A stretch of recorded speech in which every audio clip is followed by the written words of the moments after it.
একেবারে রেস্টুরেন্ট স্টাইলে এইভাবে বানিয়ে ফেলুন তো বাড়িতে মুরগ মুসাল্লাম, দেখবেন বাচ্চা থেকে বুড়ো সবাই কিন্তু আঙুল চেটে খাবে। তো প্রতিটা ডিশের উপরই কিন্তু এক একটা করে ইতিহাস জড়িত আছে, ঠিক এরও কিন্তু একটা ইতিহাস আছে। কথায় আছে নাকি ভারতীয় উপমহাদেশের প্রাচীন এবং মুঘল আমলের এটি খাবার নাকি মুঘল শাসনের পূর্ববর্তী সুলতানি আমলের একটি অত্যন্ত প্রাচীন খাবার। মুঘল আমলে এই খাবারটি জনপ্রিয়তা লাভ করে এবং তাদের রন্ধনশৈলীর একটি গুরুত্বপূর্ণ অংশ কিন্তু এটি হয়ে ওঠে।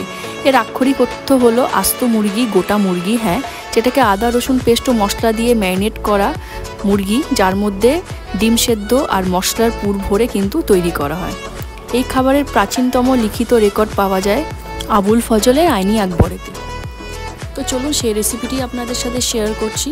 প্রথমে দেখুন একটা গোটা আস্ত মুরগিকে কিন্তু আমি নিয়ে এসেছি, আর সেটাকে কিন্তু প্রথমে আমি একটু নুন আর ভিনিগার জলে 1 ঘন্টার মতন আমি ডুবিয়ে রেখেছিলাম, যাতে মুরগির সমস্ত রকম ময়লা বেরিয়ে যায়। তারপরে এটাকে দেখুন ভালো করে জল ঝরিয়ে নিয়ে পরিষ্কার করে ওর মধ্যে একে একে লেবুর রস দিয়ে দিলাম। তারপরে দেখুন এর মধ্যে দিয়ে দিচ্ছি আন্দাজ মতন একটু হলুদ আর আন্দাজ মতো লবণ দিয়ে ভালো করে কিন্তু এটাকে ম্যারিনেট করতে হবে। আর এর সঙ্গে আমি সামান্য একটু কাশ্মীরি রেড লঙ্কার গুঁড়ো দিয়ে দেব, খুবই অল্প পরিমাণে দিয়ে তার মধ্যে একে একে এর মধ্যে দিয়ে দেবো আদা বাটা আর কাঁচা লঙ্কা বাটা আর রসুন বাটা একসাথে, সেটা আমি এর মধ্যে দিয়ে দেব। দিয়ে দেওয়ার পর একটুখানি তেল দিয়ে, সাদা তেল দিয়ে এবার এটাকে কিন্তু 2 হাতে বেশ ভালোভাবে কিন্তু মাখিয়ে নিতে হবে। প্রতিটা জায়গায় যেন মুরগির এই ম্যারিনেশনটা পৌঁছয়, যাতে খুব ভালোভাবে যখন আপনারা চিকেনটা রান্না করবেন তখন যেন মশলাটা খুব ভালোভাবে ওয়েল কুকড হয় আর খুব খেতেও যেন ভালো হয়। এই যে মুরগির যে ভেতরের অংশটা সেখানেও কিন্তু খুব ভালোভাবে কিন্তু মাখিয়ে নিতে হবে। আমি যেইভাবে মাখিয়ে নিচ্ছি ঠিক সেইভাবে কিন্তু আপনারা মাখিয়ে নেবেন। এইভাবে মাখিয়ে নিয়ে আপনারা মোটামুটি আধা ঘন্টার জন্য এটাকে কিন্তু ম্যারিনেশনের জন্য রেখে দেবেন। আর হ্যাঁ, যেটা বলতে ভুলে গেছিলাম, আমি কিন্তু মুরগিটার দেখুন ব্রেস্ট পিসের মধ্যে অল্প অল্প করে একটু কাট দিয়ে দিয়েছি। এটা কিন্তু অবশ্যই করবেন, কাট দিয়ে দিলে ওর মধ্যেও কিন্তু মশলাগুলো ভালোভাবে ঘষে ঘষে লাগিয়ে নেবেন, যাতে ওর মধ্যেও মশলাগুলো সম পরিমাণে চলে যায়। এবার এটাকে প্রায় আধা ঘন্টা থেকে 1 ঘন্টা ম্যারিনেট করে রেখে দিচ্ছি। আর ওইদিকে দেখুন একটা ফ্রাইং প্যানে আমি একটু ঘি গরম করে তার মধ্যে একটা ডিম সেদ্ধ আমি করে নিয়েছিলাম, সেটাকে ভেজে নিলাম। ভেজে নিয়ে এর মধ্যে আমি এখন ডিমের পুরটা তৈরি করব। তার জন্য এর মধ্যে পেঁয়াজ কুচি আমি দিয়ে দিয়েছি, পেঁয়াজ কুচি, তারপরে কাঁচা লঙ্কা কুচি, আদা কুচি দিয়ে এর মধ্যে একটুখানি গাজর আর ক্যাপসিকাম আমি দিয়ে দিয়েছি। অনেকে এর মধ্যে মাংসের কিমা দিয়েও করে, বাট আমি আজকে মাংসের কিমা দিয়ে করছি না। যারা মাংসের কিমা দিয়ে করতে পছন্দ করবেন তারা করবেন, আর যারা পছন্দ করবে না তারা আমার মতন কিন্তু এভাবে তৈরি করে নিতে পারবেন। তার মধ্যে একে একে আমি গুঁড়ো মশলা সব দিয়ে দিয়েছি, ধনে গুঁড়ো, জিরে গুঁড়ো, হলুদ গুঁড়ো, স্বাদ মতো নুন, একটু টমেটো বাটা দিয়ে দিয়েছি আর একটুখানি আদা বাটাও দেব। দিয়ে এবার এটাকে কিন্তু খুব ভালোভাবে আমাদের কুক করে নিতে হবে, খুব ভালোভাবে মিশিয়ে সামান্য একটু জল দিয়ে ঢাকা চাপা দিয়ে আমাদের কিন্তু এটাকে তৈরি করে নিতে হবে। দেখুন আমাদের গ্রেভি কিন্তু একদমই রেডি, বেশ কষা কষা টাইপের হয়েছে। এবার এর মধ্যে যে সেদ্ধ করে রাখা ডিমটা ভেজে রেখেছিলাম না, সেই ডিমটাকে কিন্তু আপনারা এর মধ্যে দিয়ে দেবেন। ডিমটা দিয়ে ভালো করে এই মশলার সাথে নাড়িয়ে চাড়িয়ে মাখিয়ে নেবেন। নিয়ে এটাকে একটুখানি দেবেন স্ট্যান্ডিং টাইমে রাখার জন্য। আর তার উপর দিয়ে একটুখানি যে কাজু পেস্ট একটু করে রেখেছিলাম, সেই কাজু পেস্টটা একটুখানি আমি দিয়ে দিচ্ছি, যাতে একটু রিচ ফ্লেভারটা আসে। দেখুন আমাদের কিন্তু এই মুসাল্লামের ভেতরে যে পুরটা দেব সেটা কিন্তু একদমই রেডি। এবার এটাকে আমি যে ম্যারিনেট করা মাংসটা রেখেছিলাম তার মধ্যে দেখুন আমি ঠিক যেভাবে দিচ্ছি সেভাবে আপনারা ঢুকিয়ে দেবেন। ডিমটাকে দিয়ে প্রথমে একটু ওই পুরটা দেবেন, তারপরে ডিমটা দেবেন, তারপরে বাকি যে পুরটা আছে সেটাকে আবার দিয়ে কিন্তু ডিমটাকে ঢেকে দেবেন। দিয়ে এবার এটার যে মেন প্রসেস, হ্যাঁ, বেঁধে দিতে হবে। সুতো নিয়ে নেবেন, সুতো নিয়ে যে কোনো বাড়িতে যে সুতো হয় সেই সুতোটাকে একটু আগে জলে ভিজিয়ে নেবেন। নিয়ে মুরগির প্রথমে পা দুটোকে খুব ভালোভাবে কিন্তু বেঁধে নেবেন, যাতে সিকিওর থাকে। তারপরে সেই পায়ের উপর দিয়ে নিয়ে দেখুন ঠিক আমি যেইভাবে করছি এইভাবে কিন্তু আপনারা আরেকটা কিন্তু সুতো দিয়ে মুরগিটাকে বেঁধে নেবেন। পায়ের সাথে নিয়ে ঠিক পেছন দিক করে ব্রেস্টের পিস দিয়ে খুব ভালোভাবে কিন্তু আপনাদের এটাকে বেঁধে নিতে হবে। এটা করলে কি হবে, মুরগিটা একদম সিল থাকবে, আর এটাকে যখন গোটা আপনারা রান্না করবেন খুলেও যাবে না, আর ভেতরের যে পুরটা আছে সেটা কিন্তু বেরিয়ে যাবে না। ঠিক দেখতে পাচ্ছেন কেরম করে তৈরি করেছি, ঠিক এইভাবেই কিন্তু তৈরি করে নিতে হবে। তারপরে দেখুন আমি একটু কড়াইতে ঘি গরম করে নিয়েছি, কারণ এখানে এটা কিন্তু পুরো রান্নাটাই ঘিয়েরই হবে। ঘি গরম যখন হয়ে যাবে তখন এই আস্ত মুরগিটাকে কিন্তু আমি এর মধ্যে একটু ভেজে নেব, হালকা করে ফ্রাই কিন্তু আমাকে পুরো মুরগিটা করে নিতে হবে। প্রথম পিঠটা দিয়ে খুব ভালোভাবে উল্টে পাল্টে কিন্তু মুরগিটাকে ভেজে নিতে হবে। একটু অপেক্ষা করবেন এক পিঠ হলে, কারণ একটা খুন্তি দিয়ে কিন্তু নাড়ানোটা সম্ভব নয়, তাই জন্য দুটো কিন্তু খুন্তি বা একটা চামচ যাই হোক ইউজ করে এটাকে কিন্তু উল্টে পাল্টে ভালো করে নাড়িয়ে চাড়িয়ে কিন্তু সুন্দর করে ফ্রাই করে নেবেন। এই যে দেখতে পাচ্ছেন আমার মুরগিটা কিন্তু অলমোস্ট ফ্রাই হয়ে গেছে, আর একটু সামান্য বাকি। একেবারে কিন্তু দেখুন আমাদের মুরগিটা ফ্রাই করা হয়ে গেছে।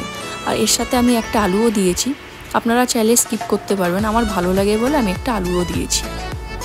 তো ওই সেম ঘিয়ের মধ্যে কিন্তু এবার আমি গোটা গরম মশলা দিচ্ছি, তেজপাতা, এলাচ, লবঙ্গ, দারুচিনি আর একটা জয়িত্রীর টুকরো দিয়ে এবার এটাকে ভালো করে যতক্ষণ না এর থেকে গন্ধটা আসছে মশলার থেকে সুন্দর, ততক্ষণ ওয়েট করতে হবে। করার পর এর মধ্যে যে পেঁয়াজ কুচিটা ছিল, পেঁয়াজ কুচিটা কিন্তু আমি এর মধ্যে একে একে দিয়ে দিলাম। তারপরে লঙ্কা কুচি আর আদা কুচিটাও কিন্তু আমি এর মধ্যে অ্যাড করে দিলাম। দিয়ে এবার এটাকে কিন্তু খুব ভালোভাবে ভেজে নিতে হবে। দেখুন ভাজা হয়ে গেছে। এবার এর মধ্যে আদা রসুনের পেস্ট, টমেটো পেস্ট দিয়ে খুব ভালোভাবে কিন্তু আপনাদের এটাকে এখন কষিয়ে নিতে হবে। এটাই হলো যে গ্রেভিটা তৈরি করছি, সেই গ্রেভিটার জন্য কিন্তু তৈরি করে নিতে হবে। একটুখানি নিয়ে তার মধ্যে সামান্য একটু জল দিয়ে কিন্তু ঢেকে আপনারা মোটামুটি 2 মিনিট রেখে দেবেন, যাতে সমস্ত মশলা কষে যায় আর সুন্দরভাবে যেন মজে যায়। তারপরে ঢাকনা খুলে এর মধ্যে গুঁড়ো মশলা সব দিয়ে দিচ্ছি, কাশ্মীরি লঙ্কার গুঁড়ো, হলুদ গুঁড়ো, ধনে গুঁড়ো, জিরে গুঁড়ো সমস্তটা দিয়ে এবার এইগুলোর সাথে এই মশলাটাকে আমাকে ভালো করে কিন্তু মিশিয়ে নিতে হবে। দেখুন মশলা একদম রেডি। এর মধ্যে এখন আমি ফ্যাটানো টক দই দিয়ে দিলাম, দিয়ে কিন্তু সঙ্গে সঙ্গে নাড়িয়ে নিতে হবে, কারণ দই ফেটে যাওয়ার একটা চান্সেস থাকে। তাই গ্যাসটাকে একদম ডিম করে কিন্তু আপনারা দইটাকে এই মশলার সাথে ভালোভাবে কিন্তু মিশিয়ে নেবেন, যাতে দইয়ের থেকে দইটা যাতে কেটে না যায়। দেখুন হয়ে গেছে। এবার এর মধ্যে কি করলাম, আমি যে এই কাজু পেস্টটা করেছিলাম আর পোস্তর পেস্টটা, সেটাকে আমি কিন্তু এর মধ্যে দিয়ে দিয়েছি। দিয়ে এবার যে আস্ত যে মুরগিটা সেটাকে কিন্তু আমি এর মধ্যে দিয়ে এবার এটার সাথে কিন্তু ভালো করে গ্রেভির সাথে নাড়িয়ে চাড়িয়ে নিতে হবে। বেশি এদিক ওদিক করা যাবে না, খুলে যাওয়ার চান্সেস থাকতে পারে। তাই জন্য কিন্তু একটা চামচ নিয়ে ঠিক আমি যেভাবে গ্রেভিটা দিচ্ছি ঠিক সেইভাবে কিন্তু আপনাদের করে নিতে হবে, নালে নিচেরটা কুক হয়ে যাবে আর উপরে কিন্তু ড্রাইনেসটা কিন্তু থেকে যাবে।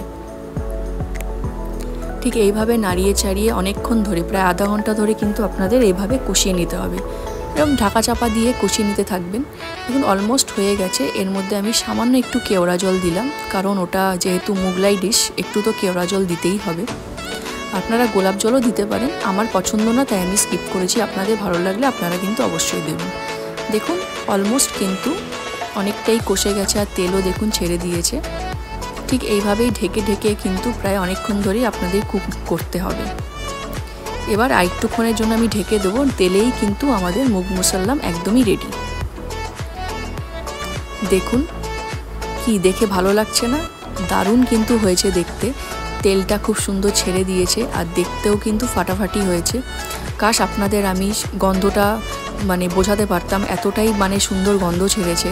আপনারাও বাড়িতে ট্রাই করলে কিন্তু ঠিক একদম সেম টু সেম রেস্টুরেন্ট স্টাইলে কিন্তু বানিয়ে নিতে পারবেন। আর দেখুন ঠিক গ্রেভির থিকনেসটা কিন্তু এরমই হবে, খুব জলানিও হবে না আর খুব কষা কষাও হবে না, ঠিক এরকমভাবেই কিন্তু আপনাদের তৈরি করে নিতে হবে।